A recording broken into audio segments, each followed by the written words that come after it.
My whole body just started shaking. I never thought something like that would happen. She's only 4 years old. She has lymphoma cancer.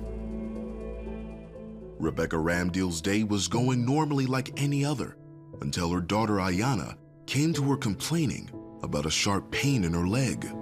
So I thought maybe while she was playing around that she hit her leg. You know how kids just, so I kind of just let it go. I was working on some things and she just came up to me, she's crying. This time she's crying. She goes, "Mommy, my leg hurts, my leg hurts." So at that point, I realized, okay, this has to be serious. I don't know what it is. Thinking she might have a fracture, Rebekah took Aiyana to be x-rayed.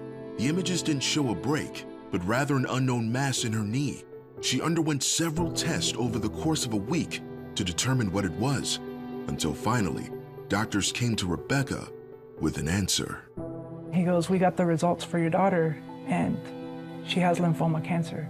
My heart just dropped. Like when I tell you, it just, almost like I felt like I wasn't even in real life, like this is a movie. So the first thing I did was call my husband. I was crying. I couldn't believe it.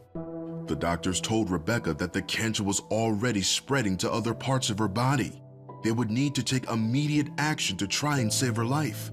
However, the potential cure carried its own risks.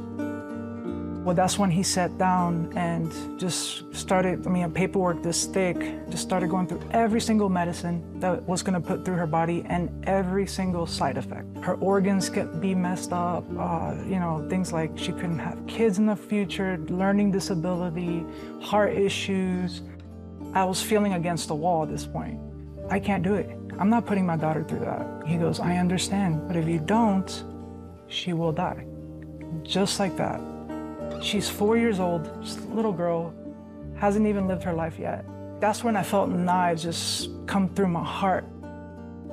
Rebekah left the hospital after the consultation alone to clear her head.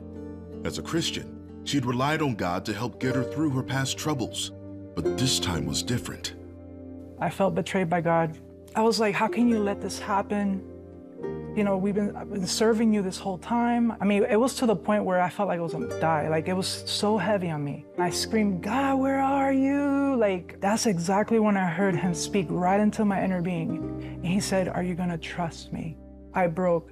And at that moment, I said, "Lord, whatever happens to my daughter, I put her in your hands." And I felt this overwhelming peace that I have never felt in my life, just immediately just manifest in me. Aiyana soon started chemotherapy.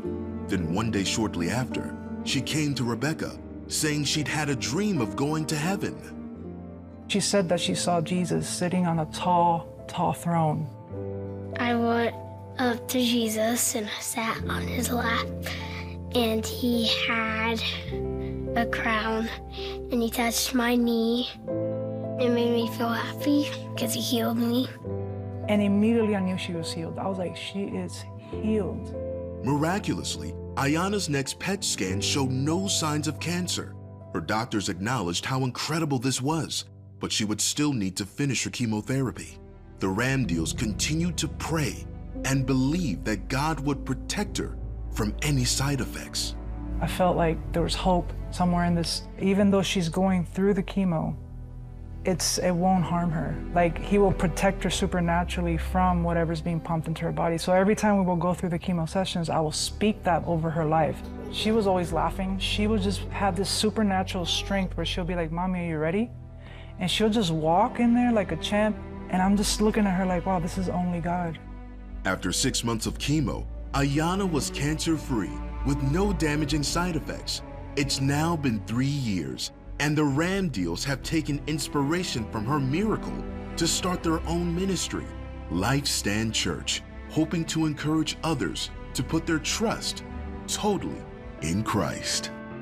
I believe that what healed her was trusting Jesus, trusting the Lord. When it came to my daughter, I wasn't trusting him up until I decided to give it to him. He allowed me to experience this overwhelming just loving on me, just loving on me, loving on me. I credit the goodness of God and who he is and his faithfulness for his children. He is there for you, and we just gotta receive it. Just literally receive it like a child.